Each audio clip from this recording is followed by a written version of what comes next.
Good morning, everybody. I'm Miss Becky here from the Upper Merion Township Library. I hope you're having a wonderful Friday morning, and I'm here to share some book talks with you, a couple of recommendations for elementary and middle grade reads. Today, I thought I would share some of my favorite five-star books.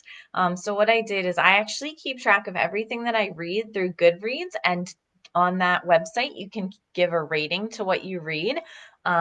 You can give it anywhere between 1 and 5 stars. So I went through some of my favorite books, found books that I gave 5 stars to, and then I checked to make sure that our library has them available on either Overdrive or Hoopla, which are our two ways that you can get ebooks and audiobooks from home right now. And so I picked four of my favorites that I want to share with you today. So I'm going to talk a little bit about each of those books, read the summary, and tell you a little bit more about them. And then if you are interested, you can head over to the library website or write to Hoopla or Overdrive and check them out yourself. All right. So the first book that I am going to start with is called Ms. Bixby's Last Day by John David Anderson. You can see a picture of the cover right there. And I'm showing you Overdrive. This is the Libby app for Overdrive right now. And this is the audiobook version of this book. So for this one, you can find the audio on Overdrive and the ebook is on Hoopla.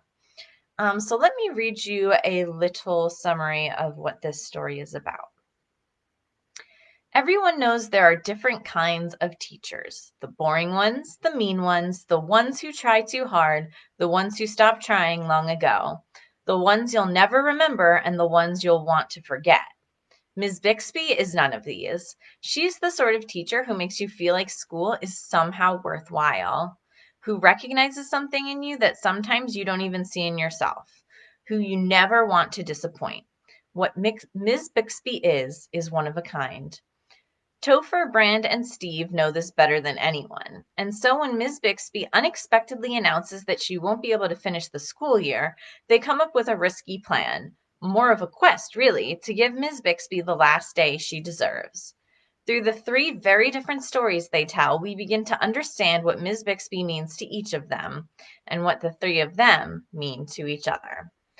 So this is obviously a realistic fiction book taking place in the real world about a teacher and some of her students. And I would recommend this one definitely for middle school, probably the upper end of middle school, maybe seventh, eighth grade, or more advanced fifth or sixth graders, just because the way that the book is written, it has a lot of things to think about. And so, just to give a very tiny bit of a spoiler, Ms. Bixby is sick, which is why she cannot continue the school year anymore. So it does have some more serious, heavy topics in it. Um, but even though it does, touch on her illness, she does have cancer. The book it doesn't feel sad. It's really focused on trying to provide this amazing day for Ms. Bixby that has all of the things that she enjoys, and they want to make it like really special and happy. So despite the fact that there are some difficult things involved in the plot line, there are a lot of really funny moments, heartwarming, and the three main characters, the three boys, the story is actually told in alternating points of view between them. So sometimes that's a little bit difficult for kids to adjust to, which is another reason why I might recommend it for a slightly older crowd. But the characters are really well done. Each of the boys are very unique, well-developed characters. And I think most kids can find something to relate in one or more of those characters. So just a very interesting book, lots of things to think about, talk about with that one, and very well written. All right, let's move on to the next book that I have here. I'm just going to pull it up, and this is a classic, so you may have read it before, heard of it, Because of Winn-Dixie by Kate DiCamillo. There it is with a dog on the cover. So a lot of times we love dogs on the cover, right? We love those puppies. Um, so this is a great story. Let me read you a little summary here. A classic tale by Newbery medalist Kate DiCamillo, America's beloved storyteller. One summer's day, 10-year-old India Opal Baloney goes down to the local supermarket for some groceries and comes home with a dog. But Winn-Dixie is no ordinary dog. It's because of Winn-Dixie that Opal begins to make friends. And it's because of Winn-Dixie that she finally dares to ask her father about her mother, who left when Opal was 3. In fact, as Opal admits, just about everything that happens that summer is because of Winn-Dixie. All right, so the story of Because of Winn-Dixie itself is actually fairly simple and straightforward. It's just basically about a girl and her new dog, but underneath of that, there's a lot of difficult things that she's going through, trying to deal with her mother no longer being around. And moving to a new town where she doesn't have any friends.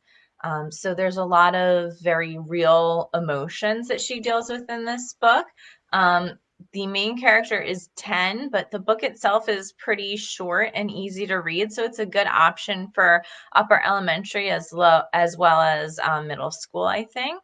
And I think that it was a good representation to show things that struggles that everybody is going to deal with at some point in their life, whether it's, divorce, the loss of a family pet, something like that.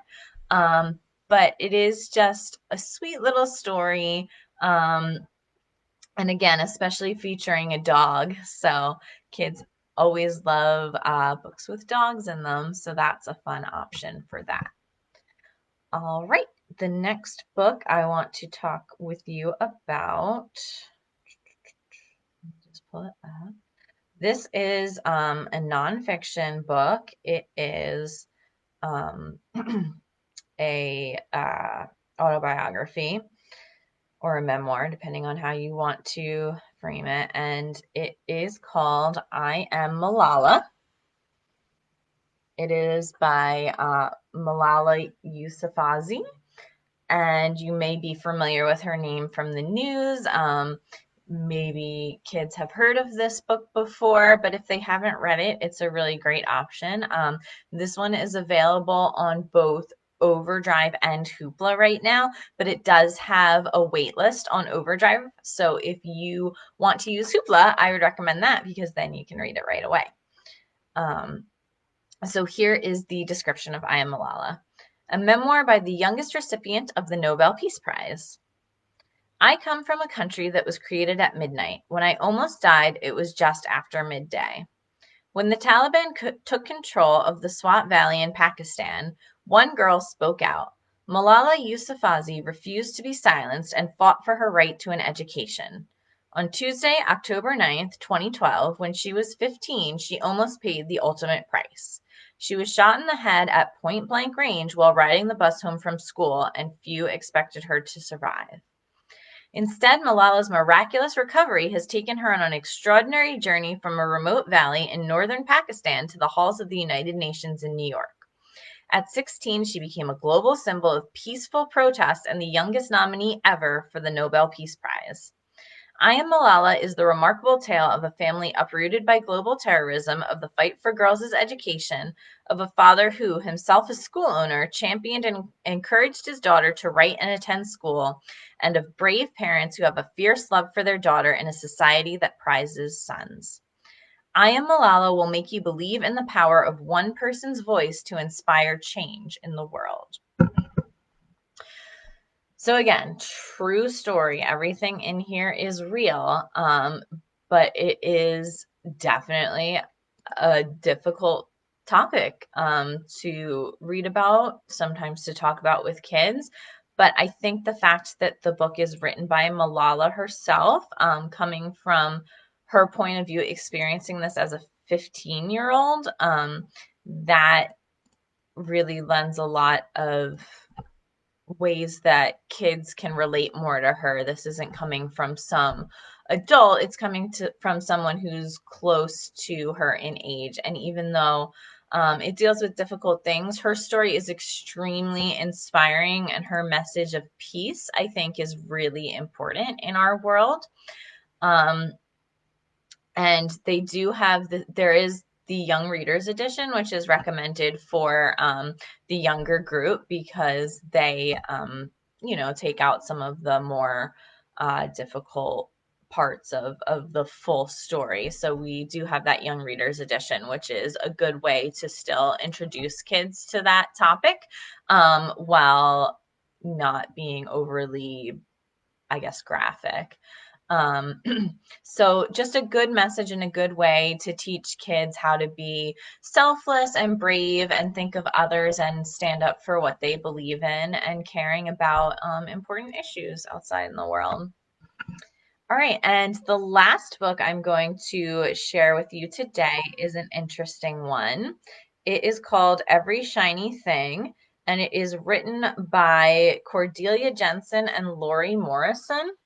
Here is a look at the cover, and the book is about two friends, and it's interesting because as you can see, there are two different authors. So this is another one that has alternating points of view. Every other chapter is from a different one of the two main girls that the book is about.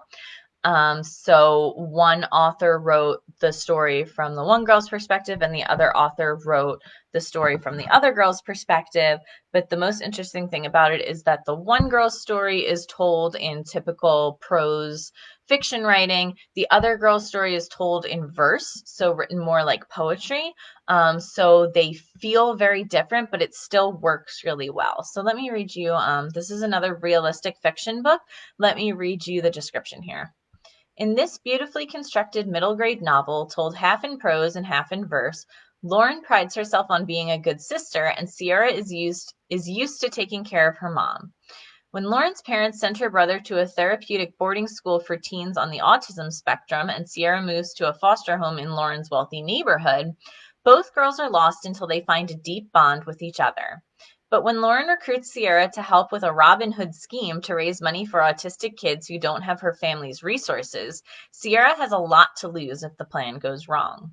Lauren must learn that having good intentions isn't all that matters when you battle injustice, and Sierra needs to realize that sometimes the person you need to take care of is yourself.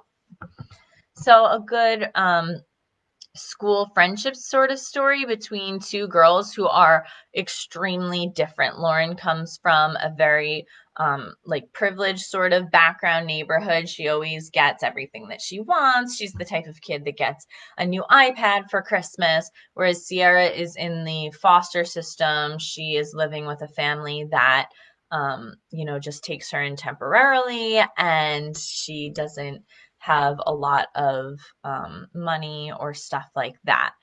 So the two girls become kind of unlikely friends, but it's a really great way to kind of open your eyes about the different types of people that there are in the world, and that not everybody comes from the same background as you. And the story is fun. The friendship between the two girls is really well done. It has some interesting and important lessons and moral questions that you can talk about or think about from it.